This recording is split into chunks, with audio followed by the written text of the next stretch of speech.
Yo mencionaba en la introducción del programa que nuestra vida, la de todos nosotros, se puede ver obstaculizada. Más que nuestra vida, en realidad lo que queremos que ocurra con ella, los proyectos saludables que tenemos.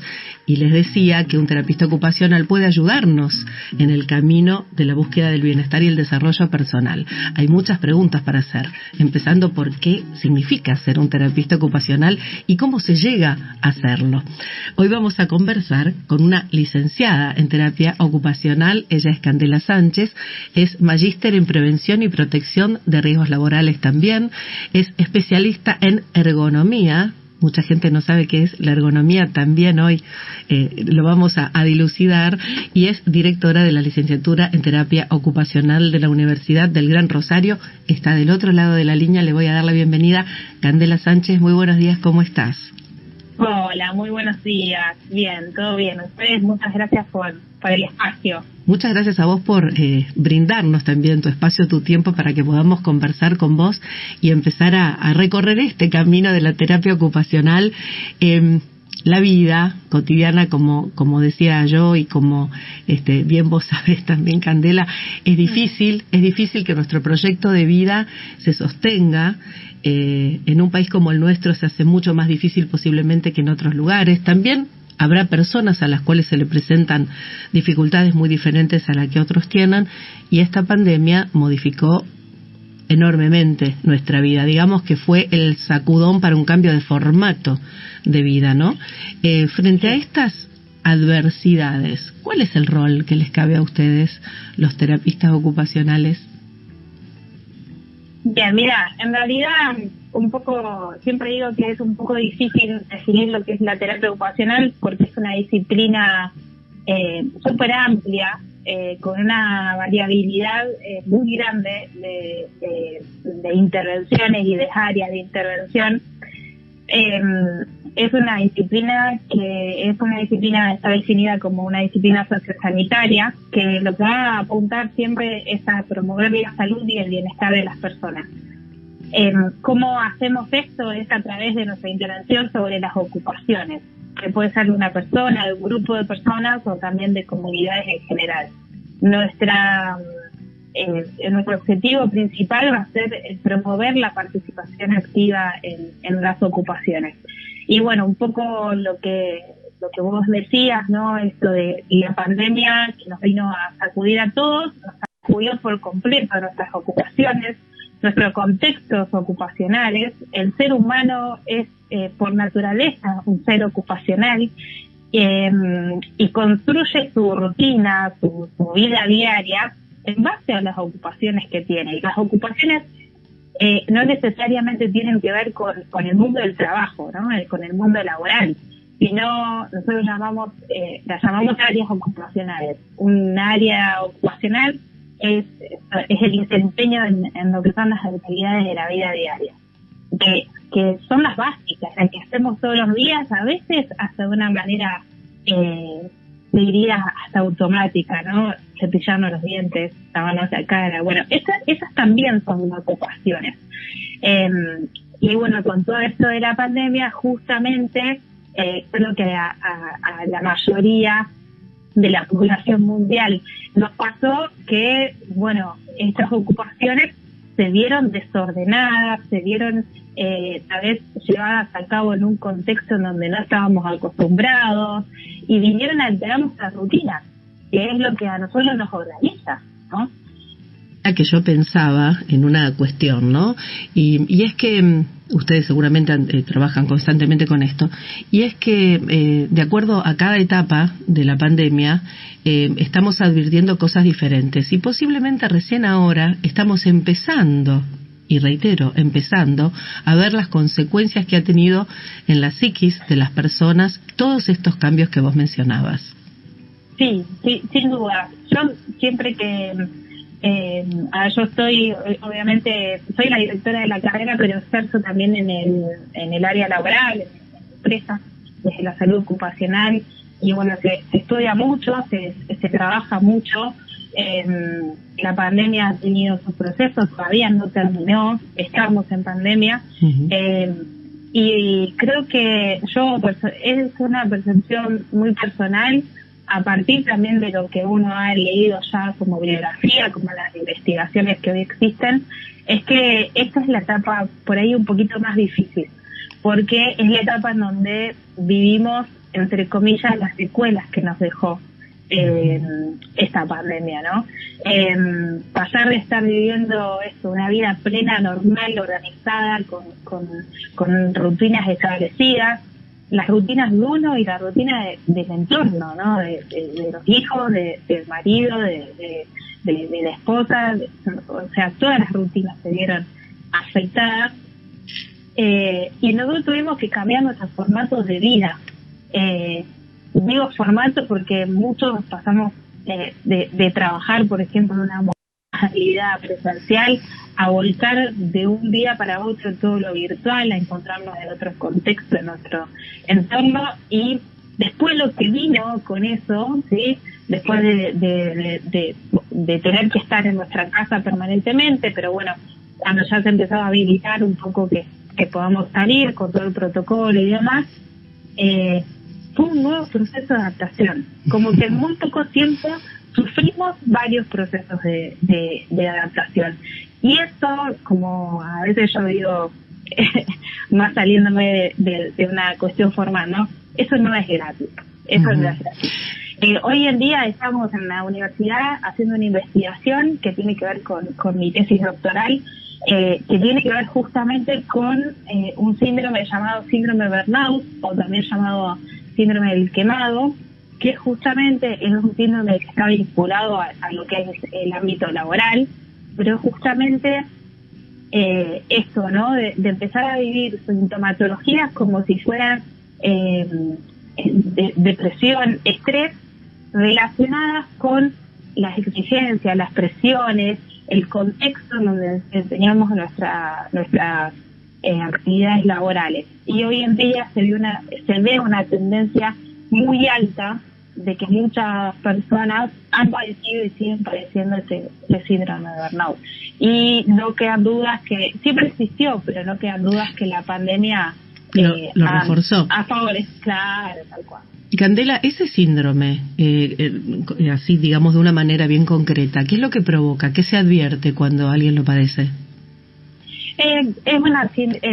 Cuando uno lo padece empieza con una sensación de desgano, una sensación de que no, ya algo que hace ya no lo satisface, una sensación de colapso, de no tener ganas de levantar, de ir a trabajar. Eso se lo asocia a mucha bibliografía, lo asocia como la sintomatología de una depresión, pero que viene exclusivamente por una cuestión laboral, digamos, ¿no? Por la exigencia, por la presión que uno recibe.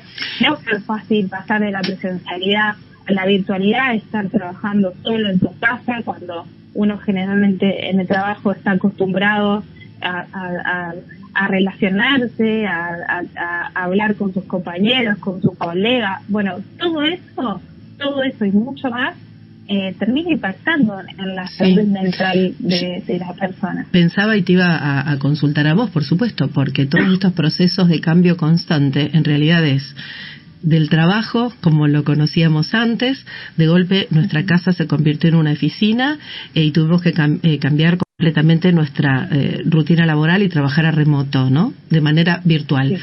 Después volvimos a trabajar de modo presencial. Después volvimos a trabajar de modo virtual y en muchos casos se ha impuesto la virtualidad. Entonces hay trabajadores que no han vuelto en un 100% a la presencialidad. Algunos directamente se quedaron haciendo trabajo desde su casa. Para algunos fue positivo, para algunos es negativo y para algunos que creen que cuando van a volver van a estar muy felices, se angustian. Todo eso pasa, todo eso está, es como un paquete, ¿no es cierto? Donde a cada persona se le van presentando distintas sintomatologías, pero también porque los cambios en sí mismos también dejan una huella, ¿no es cierto? No es tan fácil, bueno, ahora vuelvo y voy a estar bien, ahora me voy a mi casa y voy a estar bien. Ese constante cambio y adaptación, como bien dijiste vos, debe dejar su marca. Sí, y es eso, como decía, son constantes procesos de adaptación en un tiempo muy corto, porque, claro. Bueno, sí, ya llegamos algunos van a decir que llevamos mucho tiempo de pandemia, pero para otros lo sufrimos que, más o menos tuvimos que enfrentarnos a 4 o 5 procesos de adaptación en muy poco tiempo, y eso no es fácil. Hay quienes tienen la capacidad de adaptarse fácilmente y rápidamente a las nuevas situaciones, y hay quienes no, y eso repercute de una forma negativa. En las empresas, por ejemplo, la Organización Internacional del Trabajo en enero del año 2021 publicó y alertó un aumento de trabajadores que hacen trabajo remoto desde su casa. Uh-huh. Y que eso, independientemente de que altera, a algunos les ha sido mucho más productivo y les sigue siendo más productivo trabajar desde su casa que en la propia oficina o en el propio trabajo en sí, ¿no? Porque uno se adaptó y le sacó este lado positivo y volvió a esa situación una situación productiva y positiva. Pero también hay una cuestión, por ejemplo, hablando bien de lo laboral, en que las personas, los compañeros, los jefes, los que están arriba, digamos, de uno, pierden el conocimiento de la existencia y el desempeño de esas tareas. Entonces ahí empiezan a desvalorizar el trabajo que uno hace o a exigirle cada vez más, porque total estás en tu casa y podés dar más. ¿Cuánto nos pasó que dijimos, trabajar en nuestra casa para ir a hacer mejor porque uno maneja los tiempos? ¿Y a cuánto nos pasó que terminamos trabajando muchas más horas desde nuestra casa que el propio trabajo, ¿no? Exactamente. Hay una idea entonces, de una disponibilidad permanente de ese trabajador, claro, y en ese sentido, por supuesto, sí. cuando vos vas a tu lugar de trabajo, termina tu horario, cerrás la puerta, te vas, no te van a llamar a tu casa. Bueno, pueden hacerlo, pero en general no ocurre. Sí, pero en cambio, si estás en tu casa, te llaman todo el tiempo. Esto es una cuestión de esta época que la venimos conversando bastante. Tal cual, por eso yo insisto que también el contexto ordena estas cosas, ¿no? Porque es esto, voy a la oficina, trabajo, cuando me voy, y lo más probable es que nadie me diga nada, nadie me moleste por teléfono, ni nadie me exija que mandaste mail, fíjate esto, en horarios que no son laborales, pero bueno, ya te digo, hay quienes sí le han sacado lo positivo, pero bueno, en este informe que presenta la Organización Internacional de Trabajo lo alerta, como diciendo, cuidado porque en el mundo del trabajo no todo es tan positivo y tan productivo a partir de esto de la pandemia, ¿no? Yo tengo que hacer una pausa, Candela, la primera que hago en el programa, pero me quedó resonando algo por lo que dijiste, y es que en realidad esa es la realidad, del llamado freelance, ¿no? Del trabajador independiente, que existía antes de la pandemia. Y para el trabajador que ejerce sus funciones de esa manera, siempre es más difícil que lo reconozcan, y en general se le exige mucho y siempre se lo busca a cualquier hora del día pensando que está disponible. La pandemia vino a aumentar la cantidad de gente que trabaja de ese modo, por muchas razones, también porque muchos han perdido el trabajo y han tenido que ingeniárselas y se han convertido en independientes a la fuerza. Eso también pasa mucho en este país. Y pensaba yo, Candela, en que tal vez ha habido otras situaciones en nuestra historia reciente que han provocado cambios en la conducta de las sociedades, que han provocado cambios en las rutinas. Tal vez esta fue la más impactante porque nos tocó a todos por igual, todo el país y todo el mundo. Pero hemos atravesado algunas otras situaciones antes, ¿no? Sí, claro que sí. Hemos atravesado diferentes situaciones que se dan incluso a nivel mundial, en donde, si bien hay muchas similitudes, también hay muchas diferencias, pero también estas situaciones, las epidemias y demás que hemos atravesado nos generan de alguna forma un antecedente que hace que uno tenga tal vez algunas herramientas como para poder afrontar, ¿no? esa pandemia del COVID. Los antecedentes, particularmente, por ejemplo, en lo que es terapia ocupacional, nosotros la carrera de terapia ocupacional en Argentina nace porque había una necesidad de la disciplina en sí, no existía, y había una necesidad de la disciplina en sí por las secuelas que había dejado la epidemia de la poliomielitis en 1956. Y bueno, a partir de eso el gobierno establece la necesidad de tener esta disciplina y convoca a profesionales, terapeutas ocupacionales de Inglaterra. Vos mencionás la epidemia de la polio, que sí, es cierto, trajo un gran cambio en la vida de la población. Había mucha gente que dejaba la ciudad y se iba a vivir al campo, pensando que de este modo se alejaba de la posibilidad de que se contrajera la enfermedad. O sea, fue realmente muy importante. Por supuesto que no le tocó a la mayoría de la población, como sí ocurre con esta pandemia, pero es verdad que es un antecedente sanitario y social en la Argentina y en el mundo. Sí, tal cual. También, bueno, nosotros dos docentes, Berenice Carelli y Pamela Piana, formaron parte de una convocatoria que el año pasado hizo la Asociación Argentina de Terapia Ocupacional, que era una convocatoria de terapeutas ocupacionales para poder realizar un libro, y en uno de los capítulos dos docentes e integrantes del equipo de gestión de la carrera de terapia ocupacional de la UGR participaron, y justamente en este capítulo lo que se hizo es historizar un poco y marcar de que existieron antecedentes y cómo el libro se llama Terapia Ocupacional y COVID-19, y bueno, un poco asociando, ¿no?, toda esta cuestión de la pandemia, de las epidemias y cuestiones de impacto a la salud pública mundial que vivimos en nuestra historia, cómo fue desempeñándose la disciplina, insertándose la disciplina ante una necesidad a nivel mundial, ¿no?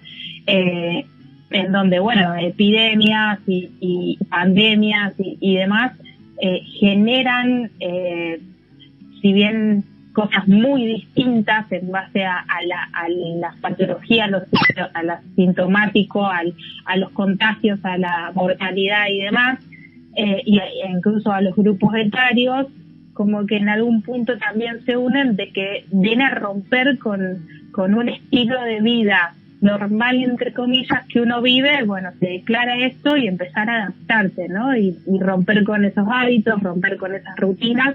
Y bueno, un poco esto, ¿no? La terapia ocupacional es una disciplina gran trabajadora de la rutina y de los hábitos de la persona, porque considera que la rutina, el orden en las ocupaciones, la planificación, la ejecución, el desempeño correcto y funcional en las ocupaciones que una persona tiene, lleva a la salud y el bienestar de esa persona, ¿no? Claro. Pensaba también en la irrupción del VIH, cómo modificó también, no la vida en general, pero sí usos y costumbres, y cómo vino a generar un temor también, y como decíamos en ese momento, no puede ser, vino el VIH a molestar al amor y al sexo, ¿no? También fue una irrupción que provocó un gran cambio. La gripe A también fue un antecedente distinto a esto, pero también lo tuvimos. Yo supongo que lo vivido, sobre todo para los adultos, creo que para los jóvenes están más desamparados en ese sentido, pero los adultos tenemos de dónde asirnos, ya forma parte de nuestra experiencia, está nuestro, ya en nuestro back lo traemos. Es más difícil para los chicos. Pensaba, vos sos directora de una carrera en la Universidad del Gran Rosario, lo que significó para los jóvenes la pérdida de presencialidad. ¿Cómo están pensando que van a ser las cosas este año? Mirá, este año se vuelve a una modalidad, se tiende a volver a una modalidad presencial, pero también la misma universidad se tiene que adaptar a la realidad también de los estudiantes, ¿no? Nosotros tenemos particularmente estudiantes de Rosario, pero muchos estudiantes de afuera. Entonces, bueno, el estudiante ya ahora viaja, ¿no? Porque algunas materias se cursan presenciales, otras se cursan virtuales. Y esto que mucha gente repitió y que seguimos repitiendo, que muchas cosas llegaron para quedarse, bueno, en lo que es el ámbito educativo también pasó y se vieron cuestiones positivas de la utilización de plataformas, del trabajo virtual, con otras estrategias de aprendizaje y demás. Obviamente que cuando pasó todo desde el principio, en donde vivíamos con incertidumbre, los jóvenes se adaptaron más fácilmente por ahí, ¿no? Pero bueno, también fue esta incertidumbre que no sabían si volverse a sus casas, si no. Nosotros nunca cortamos las clases, siempre de lo presencial se volvió a lo virtual y se siguió, los chicos siguieron estudiando y demás. Pero bueno,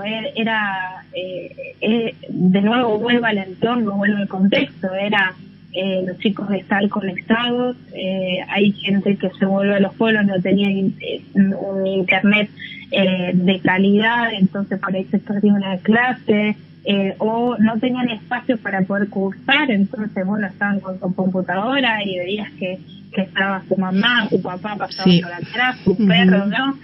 Y eso también, o sea, uno cree, bueno, no, sí es más cómodo. Ojo, porque no todos lo vivieron en una cuestión de comodidad. Yo estoy de acuerdo mucho con la segunda parte. Tengo un hijo de 20 años, conocí la realidad de sus compañeros. Hubo deserción también, lamentablemente, en todas las universidades. Para mí es triste porque es una etapa de la vida que no regresa y creo que los chicos tienen que estar con pares.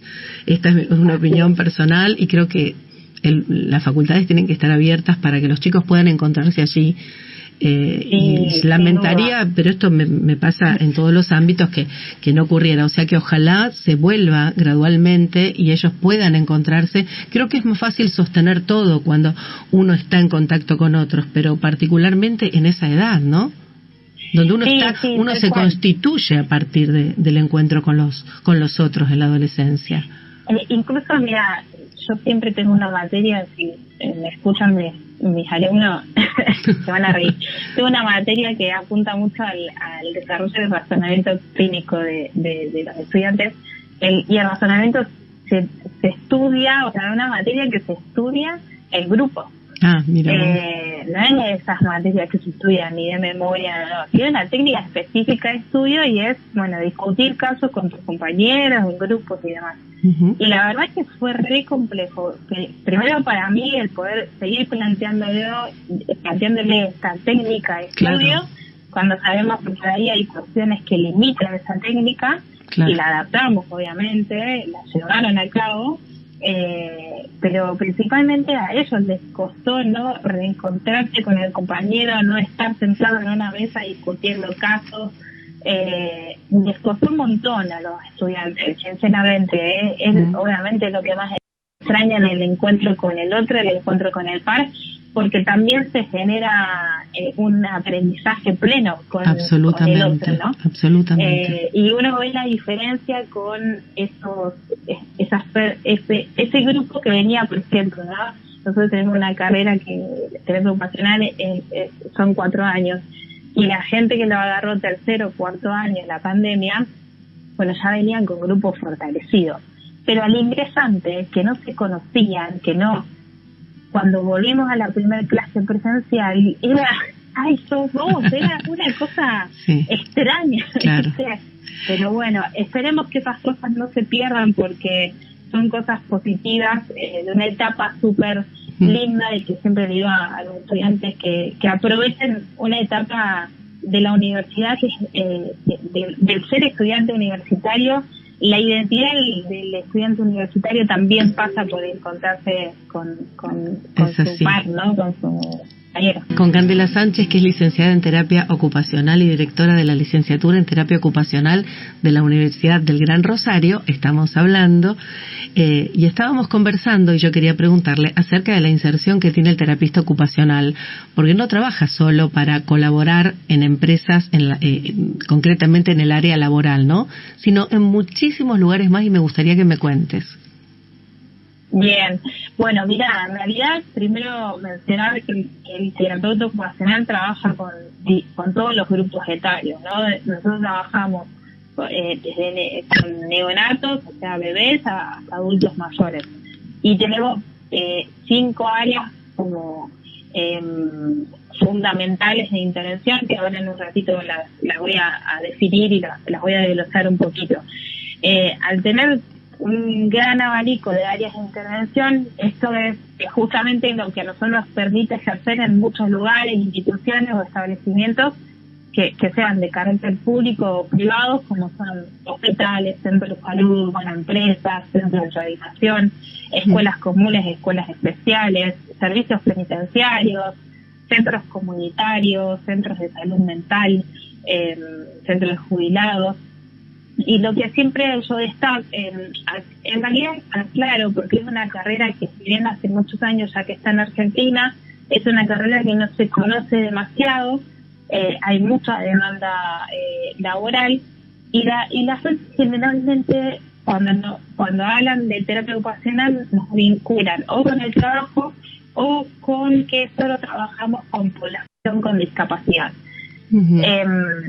Y sí, trabajamos con personas con discapacidad, y claro que sí, pero también como nuestro trabajo, nuestro objetivo principal es promover la participación activa en las ocupaciones, esto hace que también trabajemos con personas que no tienen ningún tipo de discapacidad o de limitación uh-huh. física, mental, cognitiva, sensorial. Candela, y en la práctica cotidiana, ¿trabajan a través de, por ejemplo, yo te pregunto porque realmente no sé cómo es la práctica del terapista, a través de módulos que ofrecen de prácticas con los grupos, digamos, por ejemplo, de la institución para la cual están trabajando, con diálogos, con conversaciones grupales, con especies de, a ver, para decirlo de alguna manera, de experiencias que ponen en juego para luego sacar resultados? ¿Cómo es lo que hacen? Y nosotros eso varía de acuerdo al área de intervención en la que estés ejerciendo, ¿no? Que ahora las nombro, son 5, que son justamente por las que los estudiantes de terapia ocupacional hasta atraviesan en su plan de estudio. Son áreas súper grandes, pero son 5 áreas básicamente, que es el área de adultos mayores, todo lo que implica el trabajo del terapeuta ocupacional con el adulto mayor, que nosotros podemos ejercer o intervenir con ese adulto mayor que está institucionalizado, o sea, que está en un geriátrico, trabajando desde que esa persona pueda mantener su independencia, su autonomía, ¿sí? Pero también trabajamos en centros de jubilados, en donde el perfil es un adulto mayor que está inserto en la comunidad, que se jubiló, que no sabe qué hacer, y ahí trabaja con terapia ocupacional, que puede ser un trabajo, una intervención individual o con un grupo. Generalmente con adultos mayores se trabaja en centros jubilados, se trabaja en grupos. Uh-huh. Y de ahí salen tal vez, no sé, microemprendimientos o el trabajo de los intereses, ¿no? Y de qué, ahora que me jubilé, en qué me voy a ocupar, ¿no? Pero Candela, fundamentalmente tiene que ver con la escucha, ¿no? Sí, en la escucha, digamos, que ocupa un lugar central, exacto, claro. Es la base. Obviamente no somos psicólogos, pero sí tenemos una gran capacidad de escucha, gran capacidad, y eso se remarca también a medida que uno cursa la carrera, ¿no? Y a su vez trabajan ustedes con el resto de los profesionales que trabajan en la institución para la cual están contratados, ¿no? O sea, siempre trabajan interdisciplinariamente. Interdisciplinariamente, en equipos. Sí, e incluso, por ejemplo, cuando nosotros trabajamos con niños, niñas o bebés, también se incluye al equipo, también al familiar, ¿no? Sí, es un trabajo en equipo, trabajamos con, psicólogos, audiólogos, psiquiatras, médicos, kinesiólogos. Sí, somos parte de los equipos. Decime, Candela, entonces un trabajo realmente lindo, satisfactorio, ¿no? Debe tener su parte dura, porque debe haber grupos o individuos o mujeres, ¿no? Personas que no la pasan bien, pero debe haber también mucho resultado, y eso debe ser muy gratificante. Mira, ¿qué te puedo decir yo? La verdad que soy que una me cuentes, a vos te encanta, claro, sí, se nota. Yo soy una apasionada. Yo conocí la carrera porque a mi abuelo le dio una ACV y nos acompañaba a terapia educacional, y se rehabilitó con una terapeuta educacional. Y ya desde ahí amé lo que es la carrera, Y sí, obviamente, depende del área que intervengas. Ponele, otro área es rehabilitación física, que acá sí intervenimos con, también desde bebés hasta adultos mayores, pero sí intervenimos con una secuela de cualquier tipo de patología, sea neurológica, reumatológica, quemados. Y particularmente yo, que trabajé mucho tiempo en terapia intensiva, por ejemplo, de quemados, bueno, hay cosas fuertes, ¿no? Uno se enfrenta a cuestiones fuertes. Siempre cuento también que he trabajado por niños que sufren algún, no sé, traumatismo de cráneo y demás, y a mí me ha superado la situación, digamos. Por eso hoy en día no trabajo con niños y tengo la capacidad también y la disciplina me da la oportunidad de elegir, bueno, este área no porque me hacen mal a mí, porque son realidades, uno se enfrenta a realidades fuertes. ¿Qué te pasó allí, Candela, que te lo llevabas puesto eso y no lo podías luego manejar, tramitar y te afectaba y te enfermaba, por decirlo de alguna manera? Nosotros siempre decimos que cuando intervenimos con esa persona, la que tiene alguna dificultad o a la que nosotros tenemos que aportar es a la persona. Entonces, no podía, sentía que no le estaba aportando nada porque realmente me sentía angustiada por la situación que estaba pasando ese niñito y su familia. Qué sinceridad de tu parte que me lo cuentes, te lo agradezco realmente porque me estás contando algo que te pasó, que también te debe haber encontrado con algo que te debe haber cuestionado mucho también, cómo no lo puedo hacer, ¿no? Si esta es mi profesión, ¿no es cierto? Sí, y que llevaba ya años de profesión, pero también tal vez esa madurez la que me hizo decir, bueno, por este lado no, porque primero no puedo aportar y no puedo ayudar, que es lo que uno... Entonces elegís trabajar con otros grupos. Candela, ¿vos tenés hijos? Con otros grupos.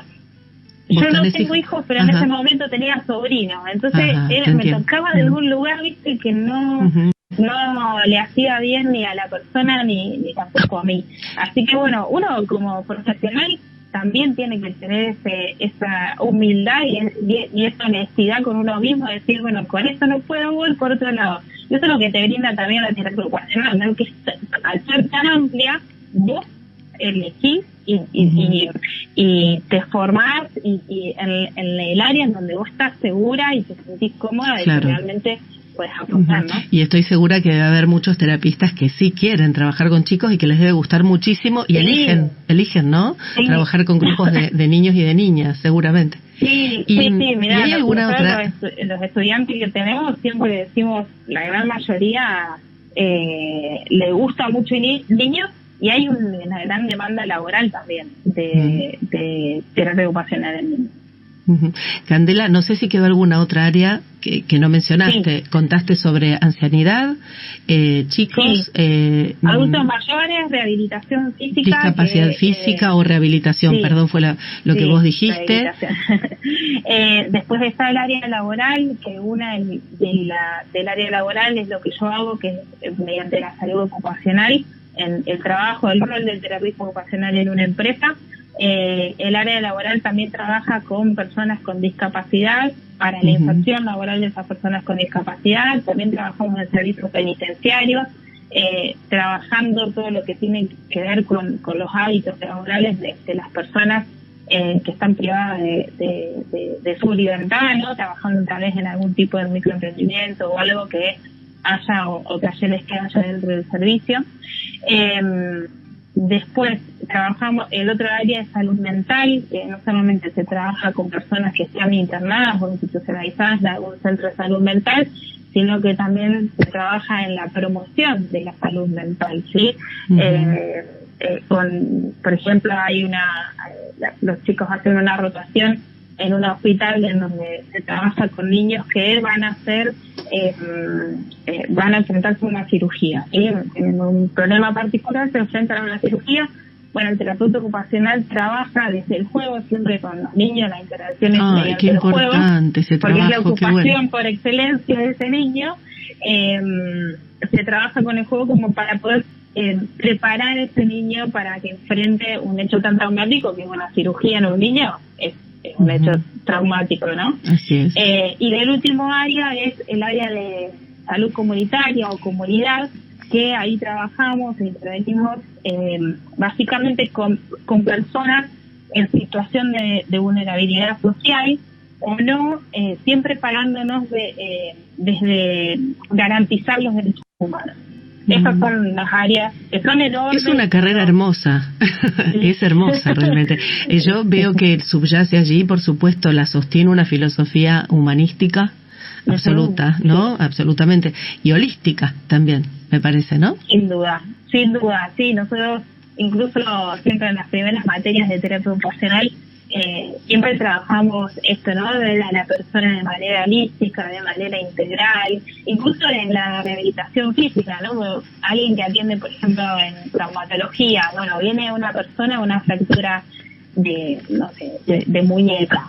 Bueno, pero no es una fractura de muñeca, es una persona que tiene ocupaciones. Qué bueno, esa integridad, ¿no? Familia, sí, y ver en su completud, ¿no? Muy bueno. Claro, tal cual.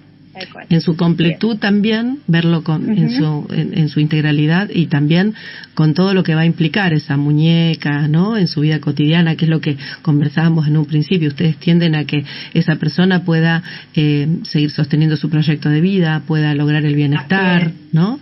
Me parece lindísima. O sea que si alguien va a estudiar la carrera, se va a encontrar con vos, que sos la directora de la carrera, Candela. Sí, yo soy la directora, pero también me involucro mucho con los estudiantes. Soy docente, aparte soy docente, entonces tengo esa cercanía con Qué los bueno. estudiantes. Y dura se van a acercar a mí, se van a enfrentar a mí como directora y como docente. Candela, dura 4 años, comentaste antes, la licenciatura.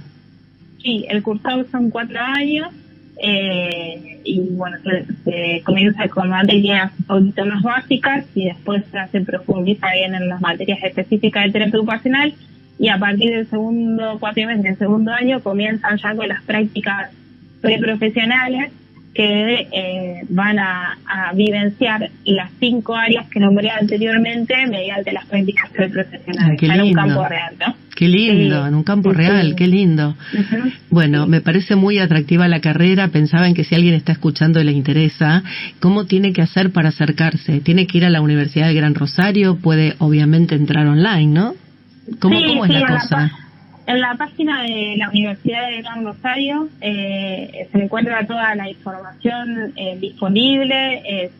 Si obviamente quieren obtener más información, ahí se van a encontrar con el mail del área de ingresos y el mail también del equipo de gestión de terapia ocupacional. Ya están comenzando los cursos preparatorios universitarios, pero las inscripciones, la fecha de inscripción todavía no se cortó, no se cerró. El cursado comienza un poquito más adelante, así que bueno, quien esté interesado, obviamente los invitamos a acercarse a la universidad, Candela, o de manera online o presencial. Eso te iba a preguntar, si quieren ir, ¿no? Viste que a veces puede haber una chica o un chico que quiere presentarse. ¿A dónde va? ¿Cuál es la sede? ¿Dónde está? La sede está en calle Corrientes, yo siempre digo entre 3 de febrero y Mendoza. Es la única universidad que está, pero bien, ahí se ubican más con esa Corrientes, con esa indicación. Entre 3 de febrero y Mendoza. Perfecto. Sí, se van a ubicar, la van a encontrar. Candela, te agradezco mucho por este rato. Ha sido un placer para mí charlar con vos. Sos encantadora. Me encanta cómo hablas de la carrera con ese amor. Qué bueno que dirija la carrera a alguien que la quiere tanto.